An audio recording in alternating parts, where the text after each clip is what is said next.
అడవిలో ఒక శవం కనుగొనబడింది. డిటెక్టివ్ మేహుల్ వెంటనే ఆ ప్రదేశానికి చేరుకున్నాడు. అక్కడ ఎటువంటి రక్తపు మరకలు లేవు, కానీ అతని మెడపై ఫింగర్ ప్రింట్స్ ఉన్నాయి. అడవిలో కొన్ని గంటలు ఉన్న తర్వాత మేహుల్ కొంతమంది సస్పెక్ట్స్ ని కనుగొన్నాడు. స్కెలెటన్ చెబుతోంది, నేను ఆ వ్యక్తిని మర్డర్ చేయలేదు. ఎందుకు చేస్తాను? నాకు ఆకలి వేయదు, దప్పిక వేయదు. దిష్టి బొమ్మ చెబుతుంది, కాకులను తరివేయడమే నా పని, అంతేగాని నేనెందుకు చంపుతాను. మమ్మీ చెబుతుంది, నేను చాలా సంవత్సరాలుగా పిరమిడ్ లోనే ఉన్నాను, నేనెందుకు చంపుతాను. జాంబీ అంటాడు, నా కడుపు చాలా ఫుల్ గా ఉంది, నేనెందుకు చంపుతాను, నేనెవరిని చంపలేదు. అందరి మాటలు విన్న తర్వాత మీరు చెప్పగలరా ఎవరు మర్డర్ చేశారు? మీ జవాబుని కామెంట్స్ లో తెలియజేయండి.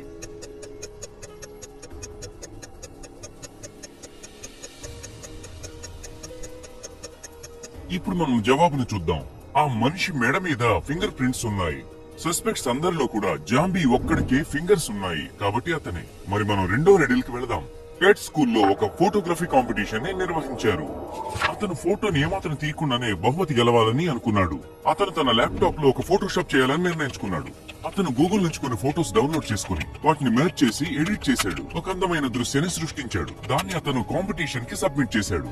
ఈ దృశ్యాన్ని చూసి చెప్పండి, మరి ఆర్గనైజర్స్ ఇది ఒక ఫేక్ ఫోటో అని చెప్పగలుగుతారా? మీ ఆన్సర్ ని కింద కామెంట్ చేయండి.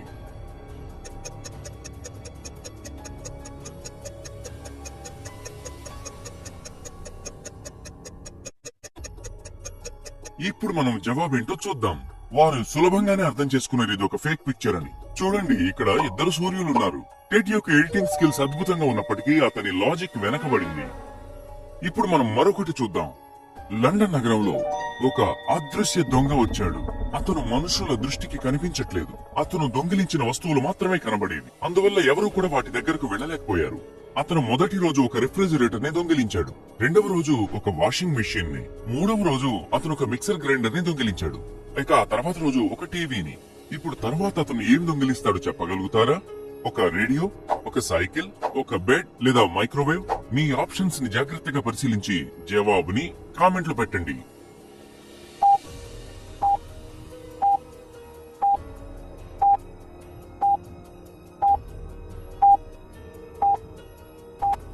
మనం ఇప్పుడు జవాబేంటో చూద్దాం. ప్రతి ఆల్టర్నేట్ డే లో అతను కిచెన్ నెసెసరీస్ ని దొంగిలిస్తున్నాడు. మొదటి రోజు అతను ఒక రిఫ్రిజిరేటర్ దొంగిలించాడు. మూడవ రోజు మిక్సర్ గ్రైండర్ ని దొంగిలించాడు. కాబట్టి అతను 5వ రోజు మైక్రోవేవ్ దొంగిలిస్తాడు. ఇప్పుడు మనం తర్వాత విషయం చూద్దాం. డిటెక్టివ్ మేహుల్ ఒక క్రిమినల్ ని చేస్ చేస్తున్నాడు. ఆ క్రమంలో అతను ఒక పెద్ద కోటలోకి ప్రవేశించాడు.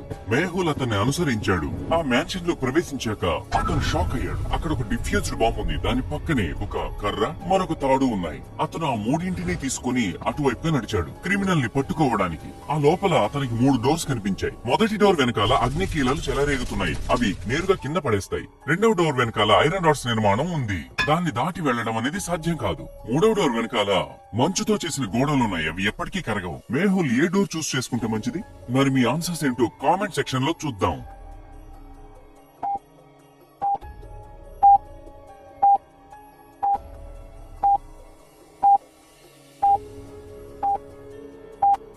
ఇప్పుడు మనం జవాబులేంటో చూద్దాం. మేహుల్ డోర్ 1 లో ఉన్నటువంటి ఫైర్ లోంచి బాంబుని వెలిగించి దాన్ని 3వ డోర్ లో విసురుతాడు. ఐస్ బ్రేక్ అవడంతో అతను ఎస్కేప్ అవుతాడు. మనం తర్వాత రెడీలు చూద్దాం. ఒక రోజు కరో స్కూల్ లైబ్రరీలో హోంవర్క్ చేస్తున్నాడు. ఆలస్యం అవుతుందని గుర్తించి అతను అన్ని ప్యాక్ చేశాడు. ఇంటికి వెళ్లడానికి బయలుదేరాడు. హఠాత్తుగా అతను శబ్దం విన్నాడు. హెల్ప్! ఎవరైనా నాకు హెల్ప్ చేయండి! అతను ఆ శబ్దం వచ్చిన వైపుగా వెళ్లి ఆ డోర్ ఓపెన్ చేస్తాడు. అది ఎరిక్. ఎవరో అతన్ని గదిలో పెట్టి లాక్ చేశారు. నా క్లాస్ తర్వాత ఆకలేసింది, అందుకే నేను క్యాపిటేరియాలోకి వచ్చాను.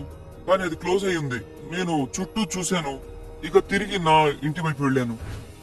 హఠాత్తుగా నేను ఈ గదిలో బంధించబడ్డాను. నా తల మీద ఎవరో గుడ్డ వేశారు అని ఎరిక్ వివరించాడు. కరోల్ ధైర్యం చెప్పాడు. ఇలా నీకు ఎవరు చేశారో రేపు మనం కనుక్కునే ప్రయత్నం చేద్దాం. మనం దీన్ని మరింత పరిశోధించాలి. ఆ తర్వాత రోజు కరోల్ ఇంకా ఎరిక్ తమ క్లాస్మేట్స్ ని ప్రశ్నించారు. హారిస్ చెప్పాడు, నేను క్లాస్ లో నా అసైన్మెంట్ చేసుకుంటూ ఉన్నాను. నాకైతే దీని గురించి ఏమీ అవగాహన లేదు. రేచల్ చెప్పింది, హ్యారీ ద్వారా నాకు ఒక కంపెనీ ఉంది, అందుకని నేను తొందరగా ఇంటికి వెళ్ళిపోయాను. జేడిన్ చెప్పాడు, నేను అసలు స్కూల్ కే రాలేదు, నా ఒంట్లో బాలేదు. నేను చెప్తోంది, నేను లంచ్ కి క్యాఫెటేరియా తిన్నాను, ఇంకా బ్యాడ్మింటన్ ఆడడానికి వెళ్ళాను. అన్నీ కూడా సరిగ్గా విన్న తరువాత కరోల్ వెంటనే అర్థం చేసుకున్నాడు ఎరిక్ ని ఎవరు నేను లాక్ చేశారో అని. ఎలా? మీరు చెప్పగలరా? ఆలోచించి వెంటనే మీ జవాబు చెప్పండి కామెంట్స్ లో.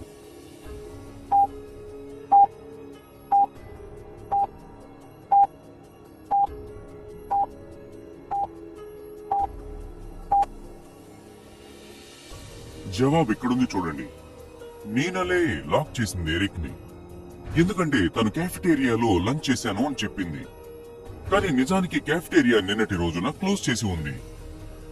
క్లియర్ గా ఆమె అబద్ధం చెబుతోంది. మనం తర్వాత దానికి వెళదామా? ఎరిక్ అండ్ జెసికాలు కొంతకాలం నుంచి మాట్లాడుకుంటున్నారు. ఓ రోజు వాళ్ళిద్దరూ కాఫీకి వెళ్ళడానికి నిర్ణయించుకున్నారు. వాళ్ళిద్దరు మొదటిసారిగా నేరుగా కలుసుకోబోతున్నారు. జెసికా ఎరిక్ తో చెప్పింది, నేను నా హెయిర్ కి రెడ్ క్లిప్స్ పెట్టుకొని ఉంటాను. ఎరిక్ కెఫీకి చేరుకోగానే అక్కడ ముగ్గురు అమ్మాయిల్ని చూశాడు తను. ఆశ్చర్యకరంగా ముగ్గురు కూడా రెడ్ క్లిప్స్ ని పెట్టుకున్నారు. పాపం ఎరిక్. మీరేమైనా ఎరిక్ కి హెల్ప్ చేయగలుగుతారా? బాగా ఆలోచించి మీ జవాబుని కామెంట్ చేయండి.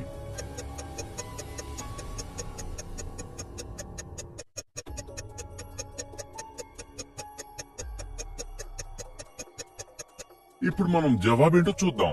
ఈ దృశ్యాన్ని బాగా చూడండి ఒకసారి. టేబుల్ నెంబర్ 3 లో 2 కాఫీలు ఆర్డర్ చేసి ఉన్నాయి. అంటే ఆ అమ్మాయి ఆల్రెడీ మరెవరితోనో ఉంది.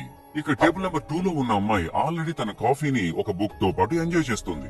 క్లియర్ గా ఆమె ఇక్కడ ఒక డేట్ లో ఉంది. టేబుల్ నెంబర్ 1 లో ఉన్న అమ్మాయి ఈ అందమైన డ్రెస్ వేసుకుని ఉంది. ఆమె ఇక్కడ ఒక డేట్ కోసం వచ్చినట్టుగా ఉంది. ఎరిక్ నేరుగా ఆమె దగ్గరకు వెళ్లి హాయ్ చెప్పాడు. వారిద్దరూ పరస్పరం గుర్తించారు. వెరీ స్వీట్ కదా. మనం మరొక రీడల్ కి వెళ్ళిపోదాం. పీటర్ కొత్తగా పెళ్లి చేసుకున్నాడు. తను తన వైఫ్ ను బాగా ప్రేమిస్తాడు. అతను ఒక ఇంపార్టెంట్ బిజినెస్ ట్రిప్ కోసం రేపు బయటికి వెళ్లాల్సింది. అతను బయలుదేరాడు. కానీ అతను తన వైఫ్ ని చాలా మిస్ అవుతూ ఉన్నాడు. తను ఆమెకి మెసేజ్ చేయాలనుకున్నాడు. నువ్వేం చేస్తున్నావు? నేను నిన్ను మిస్ అవుతున్నాను, అందుకని మంచి ఫుడ్ ని ప్రిపేర్ చేస్తున్నా. ఆమె భోజనాలు వడ్డించి ఉన్న టేబుల్ పిక్చర్ ని పంపించింది. పీట్ వెంటనే అర్థం చేసుకున్నాడు తన వైఫ్ తనని మోసం చేస్తుందని. కానీ ఎలా? మీరు గెస్ చేయగలరా? బాగా ఆలోచించి మీ జవాబుని కామెంట్లలో తెలియజేయండి.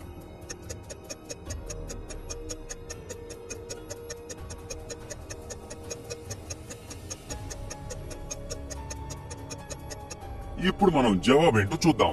ఈ అద్దంలో ఉన్న పిక్చర్ ని చూడండి. ఒక మనిషి యొక్క దుస్తులు అక్కడ కనబడుతున్నాయి. పీట్ బయలుదేరినప్పుడు తన బెడ్ చాలా క్లియర్ గా ఉంది. ఈ రకంగా పీట్ అర్థం చేసుకున్నాడు తన ఇంట్లో ఎవరో ఉన్నారు, తన వైఫ్ మోసం చేస్తుందని. మనం నెక్స్ట్ పజిల్ కి వెళ్ళిపోదాం.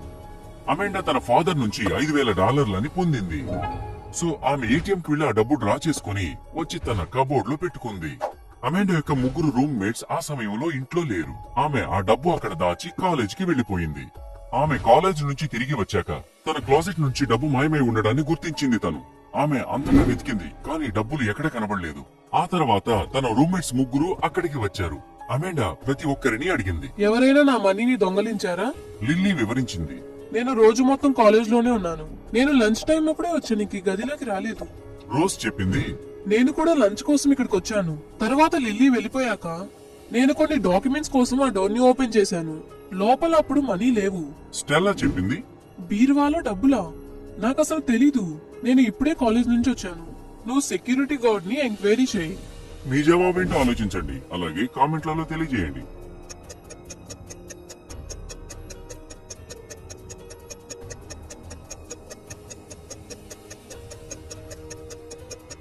మనం ఒకసారి చూద్దాం.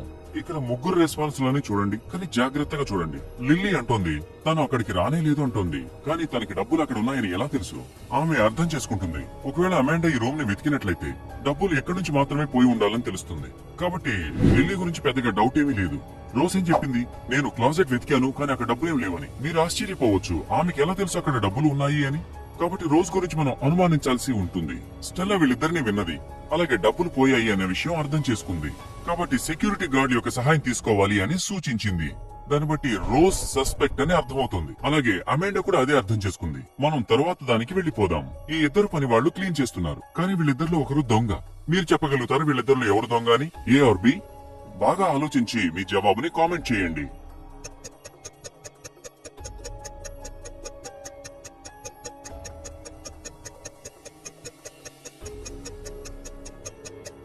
డైమండ్ అలాగే క్యాష్ వీళ్ళిద్దరు ముందు పెట్టి ఉన్నాయి. ఏ మెయిడ్ ఏమీ చేయడం లేదు. ఇక మరొక వైపు బి వైపు చూడండి. ఆమె తన బకెట్ నింపడం ఆల్రెడీ స్టార్ట్ చేసింది. కాబట్టి బి పని మనిషి దొంగ.